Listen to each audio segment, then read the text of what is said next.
Life is really crazy sometimes, and sometimes the poetry hits really when it needs to. Um, I've been getting little signs and synchronicities, if you will, from the universe. And it comes in little, I don't know how to explain it, little pieces where something will be brought to light, or I'll be reminded of something that I wrote or said or did a few years ago. And it's weird because it's still significant to how I'm currently feeling and what's currently going on in my life right now. In this current moment, I had to say goodbye to a man I really loved. So I'm going through a breakup, and it sucks, but we've been here before and we will get through it again. And that's okay. But shortly after it happened, I found this poem in my laptop. I'm writing a book right now and working on a few different pieces. I have a few different projects I'm working on. So one of the projects is called Girlhood, and it's about how I was raised in these things, the ways in which society have like shaped my views on men and relationships and what I should strive to be.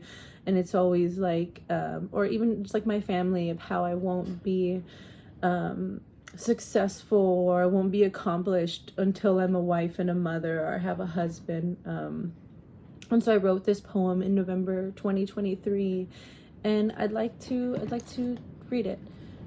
And I was really shocked when I found it too, because I did not remember writing it. And I do that a lot. Sometimes I'll write something just to kind of get the thought out and just whatever, and I'll walk away from it, and I won't ever look at it again until months later. This time it's been like almost a year and a half. I wrote it November 8th, 2023.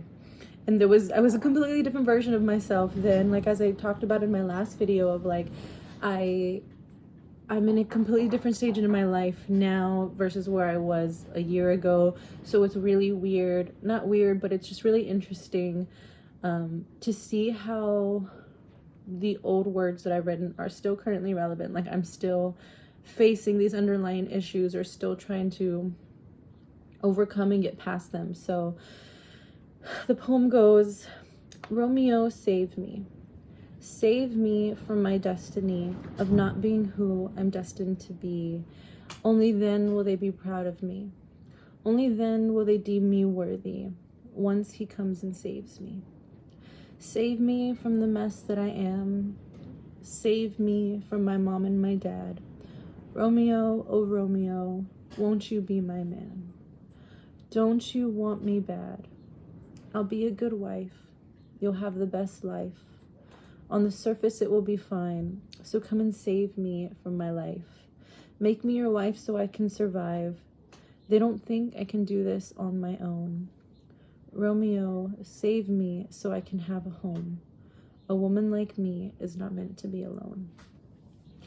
And I feel like this is something that I will eventually unpack in later videos, but I guess this is the intro to it. I have been someone who's constantly jumped from relationship to relationship without ever really giving myself the time to like process and heal and figure out who I am, which kind of explains why I'm having an identity crisis right now. So although this breakup is painful, and I can't even say it was a little bit of a surprise, because like I said, I felt the different signs. I'm not really going to talk about them, but just a little different things that I would notice here and there, that I felt in my heart of like, this is going to come to an end soon. And I was enjoying it while it lasted, and it was a very beautiful relationship. And the strange thing is that we just had a full moon, I think a solar eclipse or something like that, and it happened during the peak of that.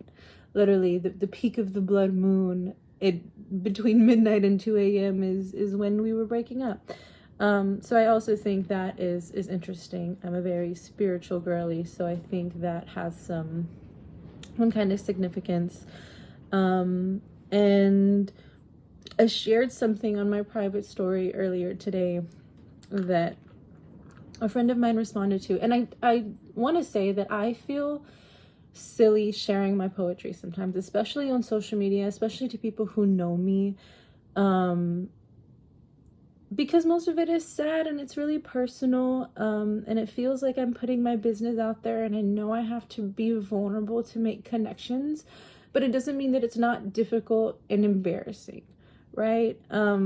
So I have this like private story, of course, with just like the few people I trust, and I shared something about the breakup and how it was crashing out, and a friend of mine from art school replied to my story and literally made me sob more, as if I wasn't already a mess. And literally after that, I said, you know what, let me record a video and talk about this. I won't read I guess maybe I'll read all of it. But he said, you know, I'm sorry about your breakup, but if it means anything, you posted a spoken word poetry video a while ago, and I think it started, if you asked me to take you back. In total transparency, I've never been one that is a huge fan of spoken word, but that video was the first time spoken word poetry has hit me and helped me through a very, very hard time. At the time, I had gotten dumped from a 5-year relationship, and it was extremely hard to get past it. But hearing that helped me process my emotions and think about my feelings, and I never thanked you for it, but you helped me get through a hard time in my head. And I'm sorry you're hurting, and it's gonna hurt for a while, but never give up. And please continue to make art in any form, because I know I'm not the only one it has touched and changed. And that to me was just like the craziest reminder from the universe that like I have to keep doing this. I don't know whose lives I'm touching. I don't know who connects to what I put out, but I have to keep going, especially like when I create. I write something and I make something because I have to. I mean, I don't mean like anyone's forcing me to, of like I spiritually, energetically have to get this out of me. I have to say what I have to say. And I wish I could share it. And I wish I do share. I wish I was more comfortable sharing it. I don't like being perceived by people that I know, which is why I made this channel and didn't really tell everybody that I know. Because I'm still scared. I don't want everyone to see me this way, but I still want to express myself. And that poem that he's referring to is one that I wrote probably 10 years ago, if not 9 years ago, almost 10 years ago. And that was about another breakup, another, bad one. And that was me processing it. And actually, there's that painting right there that I made about the person I wrote that poem for. And I'm still trying to get rid of this painting. I don't like being reminded of it anymore. But yeah, so it's just all that to say that it's really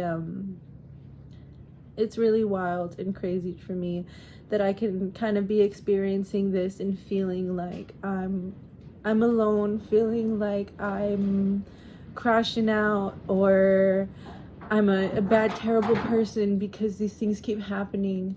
But I think I really just need to sit with it. I really just need to sit with the feelings, and I need to work through it. And I know that it'll be better in the end. I know that it'll be okay. And that I'll come out of it and create better work from it, because that's what I do.